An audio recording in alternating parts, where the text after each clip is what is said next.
This channel does not promote any violent, harmful, or illegal activities. All content provided by this channel is meant for an educational purpose only.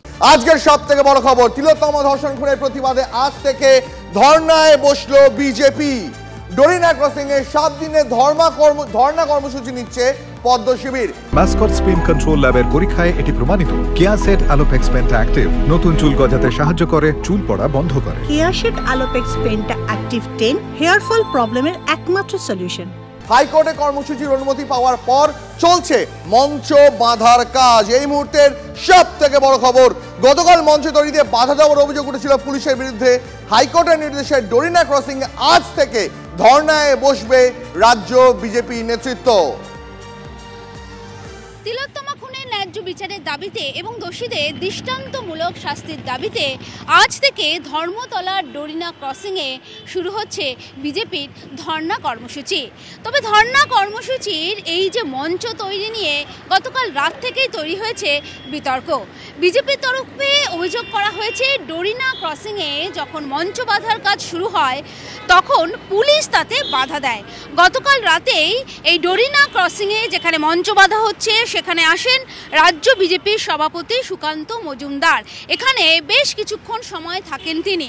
তারপরে আজ সকাল থেকে ফের এই ডোরিনা ক্রসিংয়ে শুরু হয়েছে বিজেপির যে ধর্ণা মঞ্চ, সেই ধর্ণা মঞ্চ তৈরির কাজ।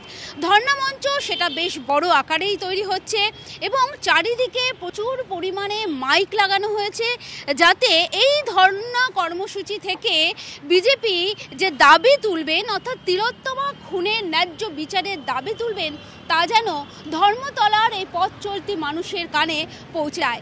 তাদের এই ধর্ণা কর্মসূচি চলবে আগামী 5ই সেপ্টেম্বর পর্যন্ত। ক্যামেরায় সমর দাসের সাথে সোমা দাস, TV9 বাংলা, কলকাতা।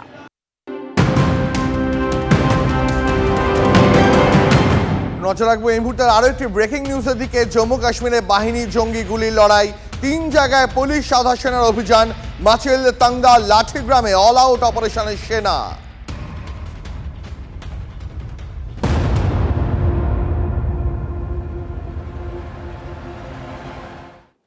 তিলোত্তমা পর্বে এবার পাল্টা প্রতিরোধের ডাক দিলেন মুখ্যমন্ত্রী মমতা বন্দ্যোপাধ্যায়। লাগাতার 20 দিন আন্দোলনের নিশানায় থাকার পর এবার দলকে ঘুরে দাঁড়ানোর বার্তা দিলেন তৃণমূল সুপ্রিমো। বললেন, আগে বলেছিলাম বদলা নয় বদল চাই, এখন বলছি আপনারা যা ভালো বুঝবেন করুন।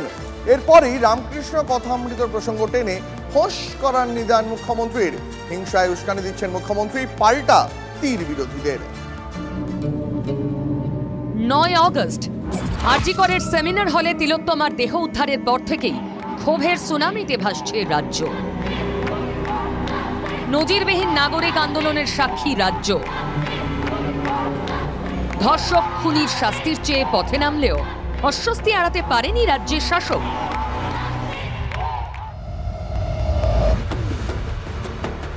দিন 20 ব্যাকফুটে থাকার পর এবার পাল্টা হুঁশিয়ারির সুর শোনা গেল শাসকের গলায়।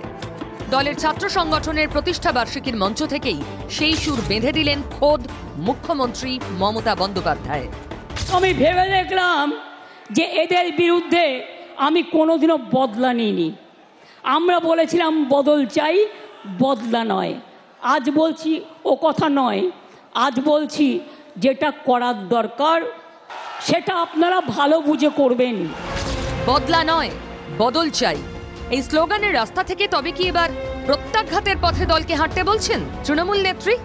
মঞ্চ থেকেই সেই প্রশ্নে স্পষ্ট ইঙ্গিত দেন মমতা বন্দ্যোপাধ্যায়। আমি অশান্তি চাই না,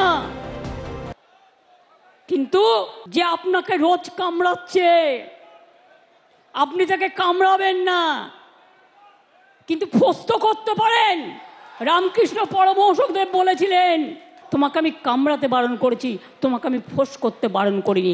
আগামী দিন আপনাদের কাজ হচ্ছে চক্রান্তকারীদের মুখোশ খুলে দিয়ে ফোঁস করতে শিখুন, ফোঁস করতে শিখুন, ফাঁস করে দিন।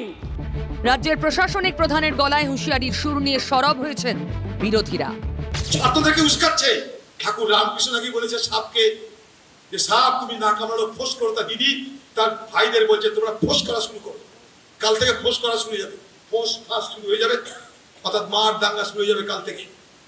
দিদি এখন তোড়ফোড় করতে যাচ্ছে গোটা আন্দোলনটা। কবি সুকুমার রায় হয়তো এনার কথা ভেবেই অতীতে লিখে গেছিলেন, সেই সাপ জানতো গোটা দুই আনতো। বাংলাদেশ দুজনই সাপ এখন আছে দেখতে পাচ্ছি আমরা। যারা ফোঁস করতে আসবে বাংলার জনগণ তাদের তেরে মেরে ডান্ডা করে দি ঠান্ডা, এই মন্ত্র দিয়েই ট্রিটমেন্ট করবে। কোনো সন্দেহ নেই যে মুখ্যমন্ত্রী উস্কানি দিলেন, হিংসা ছড়াবার চেষ্টা করলেন বাংলার মানুষ রূপে। তিলোত্তমার মৃত্যু নিয়ে সম্মিলিত নাগরিক ক্ষোভের সামনে নিঃসন্দেহে খানিকটা গুটিয়েছিল শাসক দল। বিরোধী দলগুলো দলীয় পতাকা ছেড়ে সেই আন্দোলনে সামিল হয়েছিল। শাসকের মাথা ব্যথা হয়ে দাঁড়িয়েছিল দলীয় রংহীন নাগরিক আন্দোলন, যে আন্দোলনে সামিল হয়ে ধারাবাহিকভাবে রোজ কোথাও না কোথাও পথে নামছে নাগরিক মঞ্চ। এবার সিভিল সোসাইটির সেই আন্দোলনের রাজনীতির রং পতাকা নিয়ে সামিল হয়েছে বিজেপি। আন্দোলনের এই রাজনীতিকরণের সুযোগ কাজে লাগিয়ে শুরুতেই পাল্টা প্রতিরোধে চেনা ছন্দে ফিরতে চাইছে মরিয়া শাসক। দেরি না করে তাই বিজেপির বাংলা বন্ধের দিনই বিরোধী রাজনীতির মোকাবিলায় মমতা বন্দ্যোপাধ্যায়ের ফোঁস করার বার্তা বলে মনে করছে রাজনৈতিক মহল। রাজ্যে ক্ষমতায় ১৩ বছর থাকার পর সেই বদলা নয় বদল চাই স্লোগানে বদল আনলেন মমতা বন্দ্যোপাধ্যায়। সাম্প্রতিক ঘটনাবলীর জেরে পাল্টা প্রতিরোধ গড়ে তোলার ডাক দিলেন তৃণমূল সুপ্রিমো। এই ফোঁস করবার যে পরামর্শ, এই পরামর্শের জেরে ঘটনা পরিস্থিতি কোন দিকে গড়ায় নিশ্চিতভাবে সেদিকে চোখ রাখবে রাজনৈতিক মহল। ক্যামেরায় দীপঙ্কর দাশগুপ্তর সঙ্গে সৌরভ গুহ, TV9 বাংলা, কলকাতা। নজর রাখবে এই মুহূর্তে আরেকটি গুরুত্বপূর্ণ খবরের দিকে। মমতার ফোঁস মন্তব্যের প্রতিবাদ অভিযোগ জানিয়ে স্বরাষ্ট্রমন্ত্রী অমিত শাহকে চিঠি লিখলেন সুকান্ত মজুমদার। মুখ্যমন্ত্রীর বিরুদ্ধে প্রতিহিংসার রাজনীতির অভিযোগ তুলল বিজেপি। মমতার বক্তৃতার অংশবিশেষ নিয়ে আপত্তি বিজেপির। চক্রান্তকারীদের মুখোশ খুলে ফোঁস করুন বলেন মমতা বন্দ্যোপাধ্যায়। বাংলায় আগুন লাগলে আসাম, দিল্লি থেমে থাকবে না। মমতার এই মন্তব্যেই দেশ বিরোধিতার অভিযোগ বিজেপির। হিংসায় উস্কানি দেওয়ার অভিযোগে অমিত শাহের কাছে দ্রুত পদক্ষেপের আর্জি সুকান্তর। সোশ্যাল মিডিয়ায় কড়া প্রতিক্রিয়া হিমন্ত বিশ্ব শর্মার।